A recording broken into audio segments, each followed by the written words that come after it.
Tokotala CGTV, maman CGTV, na papa Michel Mayabou CGTV, CGTV, Africa CGTV, na Europa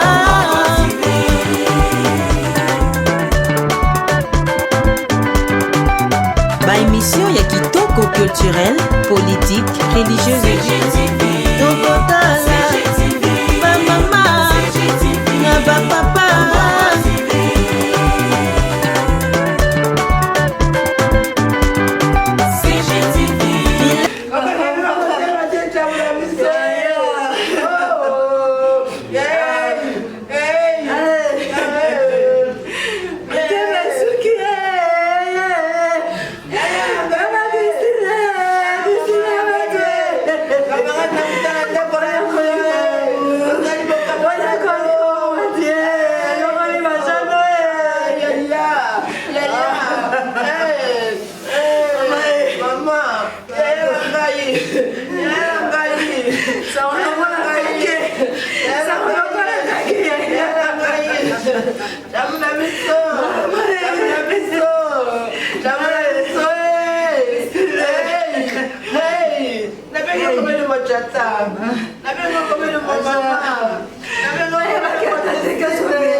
lelo na tongo bon on a des difficultés il y a des courant et tout on a le téléphone dans les qui na chargé le matin les nazo qui nous na classe alors que nazo qui coup de fil, il y a l'un des responsables à Eden, où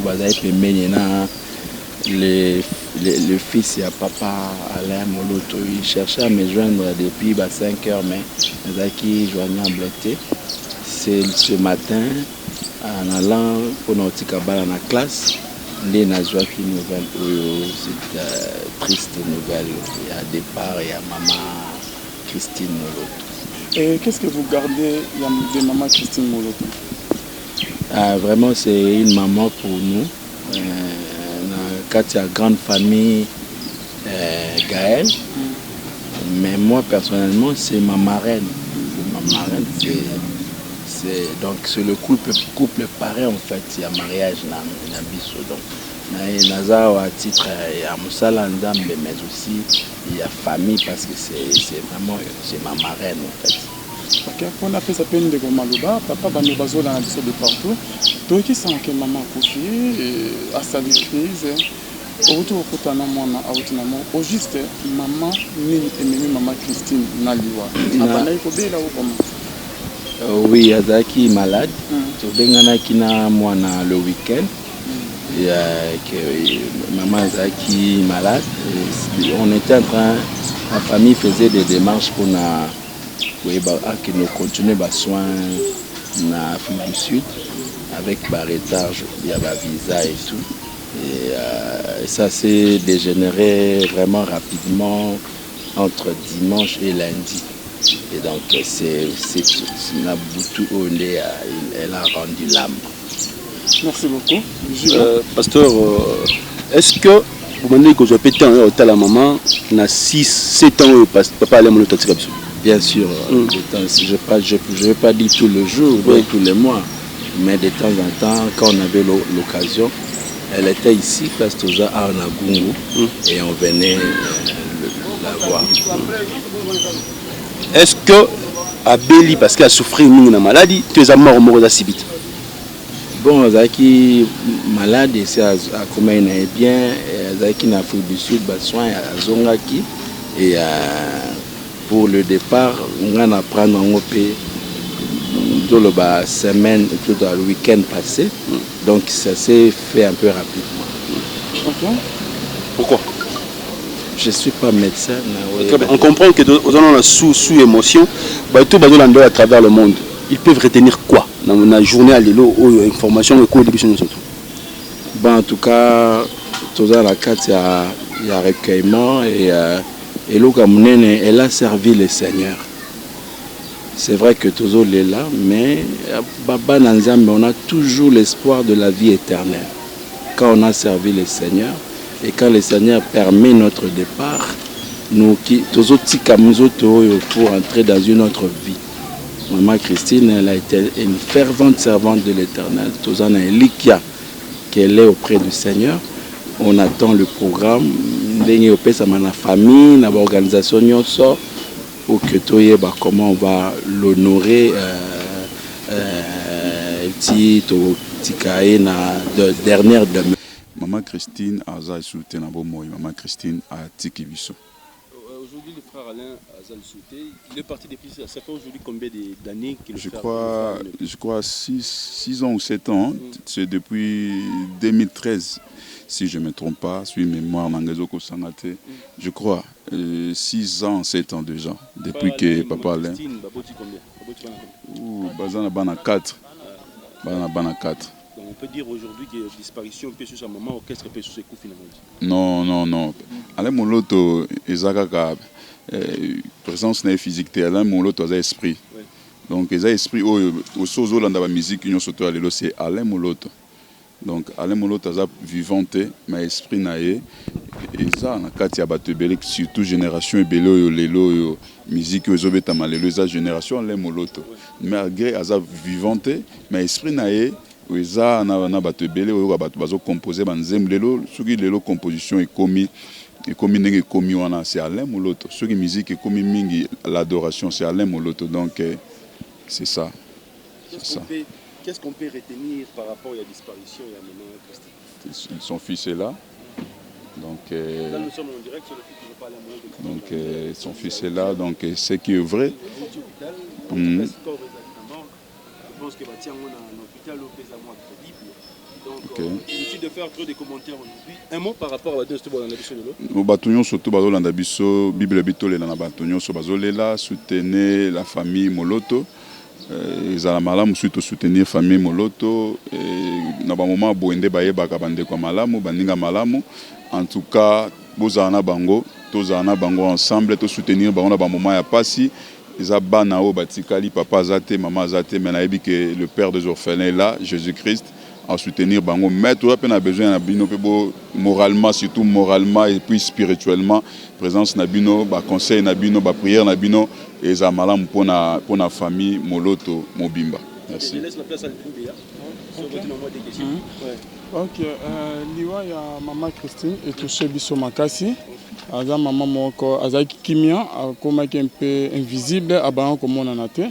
Liwa na ye choqué biso nyonso surtout. Moi c'est Alain Moloto. Je vous rappelle bien que non, liwa on ebandaki ki moko ya musicien ya Alain Moloto na komo ya Mat Boulay. Akufaki quelques mois après Christian ayepe kokufa na nzela ya accident na Ipen. Quelques mois après Alain Moloto pe ayeko kufa. Lelo je crois bien depuis 2013 à 14 Maman Christine Payero Tikabiso donc ne Bible zolobake nous devons glorifier l'Éternel dans toutes les circonstances. Dieu a donné, Dieu a repris, que son nom soit loué. Est-ce que liwa ya Maman Christine Rosa la lelo perte munene par rapport à l'orchestre? Non, et la perte monnaie pour le corps du Christ parce que Maman Christine elle ne faisait pas partie du groupe Alain Moloto ya Gaël abanaki côté ya mais oyo adalaki ko coordonner ko landela nyonso c'est pasteur Atoms ce qui pour moni na Gaël Atoms pas même touche na kacha Gaël donc Atoms ne batika qui a géré groupe ezaki Maman Christine. Merci Albert. Merci beaucoup. Ya sango to komela biso na tongo ya maman na biso Christine Moloto oyo mobali na auto tika biso essaye déjà bané chantre monene ya mboka na biso et puis ya Afrique puis ya monde abakisa en plus ya molimo pe na mosuni auto tika biso ya moni présence na biso. Apparemment depuis toi qui to se renseigner na quartier ba to quartier ba lo ba ki bazana on a confirmation teki ya kufini nyango ko esala batinyo so bazotala. Bon, ce qui a une confirmation à profiter parce que bazala qui n'a pas réserve na famille vu que bayebi que ndenge na lobake ba journaliste somo wana ezali parce que moni somo ya frère Mike Kalambai ezali belé na ba famille belé somo ya frère Matou Samuel ezana na mitema pe na ma mémoire ya bato belé somo ya frère José Nzita ba réalité nyonso ele ka ba frère ba sœur nyonso donc bref na mukuse ba réalité o ele ka na ba internet ba famille wana même famille na ngai pe bandeko na ngai pe baza déjà na somo wana ba ke mokolo likameko ya ba kozala pe kana ba réserve bref na mukuse ya ki ba réserve oyo bazala ki nango par rapport ya ba titre par rapport ya bato bazwa ba information na sûreté oyo abamoni karake mutakufi et puis afungoli caméra son action abandi kolobo esengela kité c'est pour cela moni msusu ba tchaki pe moi limite non seulement na ba cameraman o nyonso bato bakoya parce que la plupart des journalistes et les caméramans internet na vraiment mingité na Kinshasa ya omona ki batchaki na koloba ki na wenge ba 12 donc c'est-à-dire ba isolé même quartier o pe ba ko kopesa ba information wana malobo na koloba na ziongo et pas ya oncle propre au moment qui n'a solo la naie il y a Maman Christine parce que monde to bara toujours qu'avoir fond la caméra il faut que ba fond la wapi o lingolo bani ngoza na zo ki temps yo solo la naie je pense que tant boyaki beaucoup taki na zala ki wa donc bazaki ko banga na mukuse ko pesa information wana parce que internet ezana muto mtaocha titre na ye poazo ba vu na ye alors que ezali kambo pasi o bango bazana choc na bazana pota ya premier degré o biso to ya ka malgré to ya poto publier ba image donc c'est ça yango monaki ibimaki jarka lokola batusu ba yebi batusu lokola ba yebi te mais sika pe matanga ezali tout le monde a yebi yango ke sango bunga na raté ko kanga mo ka yozo lela te mais kuna pe mtaolela ndeta on a yaki et on a sepela vraiment makasi na présence nanga Oza? Ok, merci. Merci. Vous excusez, sur la frère Marius. Donc, nous avons information par frère Franck Moulaja. D'ailleurs, Forminga qui est Botalatala, Tokoufeli. donc moi si na biso akufeli ninga ba quitter le temps ya rapide yebi ka bambouteillage ndé na yo kuta Frank Moulaja na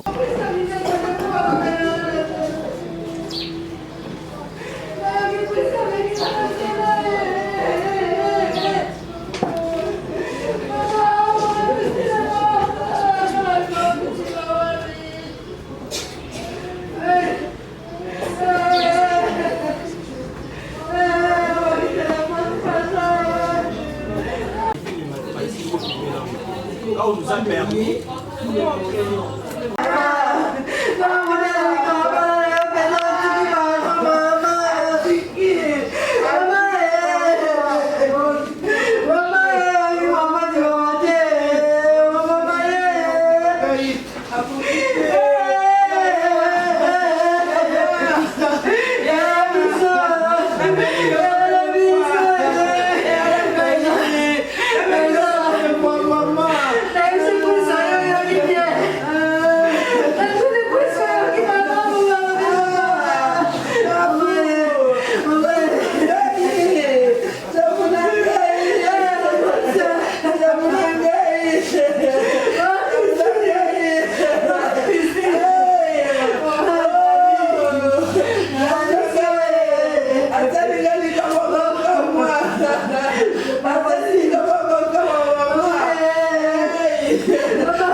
La femme calme,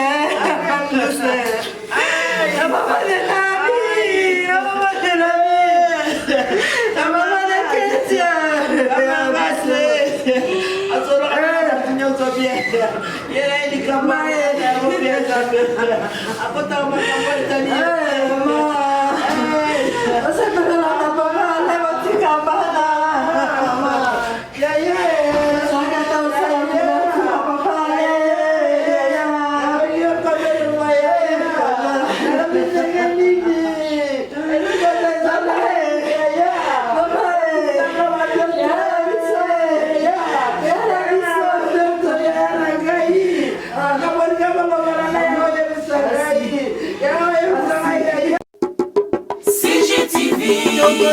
CGTV, ma maman, CGTV, ma papa. Michel Mayabou. CGTV, CGTV, Africa, CGTV, Europa.